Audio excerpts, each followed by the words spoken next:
Ekranda chiqib turgan insonni ko'pchilik tanisa kerak. Bu inson birinchi o'zbek advokati Ubaydulla Xo'jayev bo'ladi. Ubaydulla Xo'jayev 1878-yil Toshkent shahrida tug'ilgan. U o'z faoliyatini boshlashdan avval Rossiyaning Saratov universitetini huquqshunoslik faoliyatiga topshiradi va u fakultetni muvaffaqiyatli tamomlaydi. Shundan so'ng Ubaydulla Xo'jayev o'z faoliyatini Toshkent okrug sudida advokat sifatida faoliyatini boshlagan.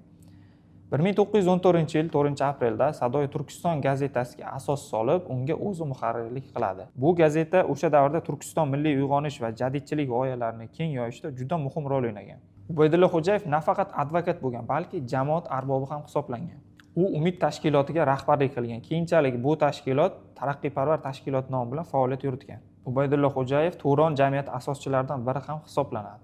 1917-yilda esa u Turkiston muxtoriyat hukumatida harbiy nozir lavozimiga saylanadi. Ya'ni u hozirgi vaqtda qilib aytadigan bo'lsak, harbiy ishlar vaziri bo'lgan o'sha vaqtda. Ubaydulla Xo'jayev butun hayoti davomida milliy taraqqiyot, adolat va mustaqillik g'oyalari yo'lida fidokorona xizmat qilgan. Bugun ham uning nomi jasorat, adolat va milliy uyg'onish ramzi sifatida eslanadi. 1916-yil Oqpodsho tomonidan mardikorlikka jo'natish to'g'risidagi farmon e'lon qilingandan so'ng ushbu farmonni Rossiya imperiyasining qonunchiligiga zid tarzda qabul qilinganligini isbotlash maqsadida Ubaydulla Xo'ja Asadulla Xo'jayev mahalliy millatparvar boy Mirkomil Mirmunboyev bilan birgalikda Peterburgga boradi va Davlat dumasining 1916-yil dekabrdagi majlisida ushbu qabul qilingan farmonni Rossiya qonunchiligiga zid tarzda qabul qilinganligini isbotlab bergan.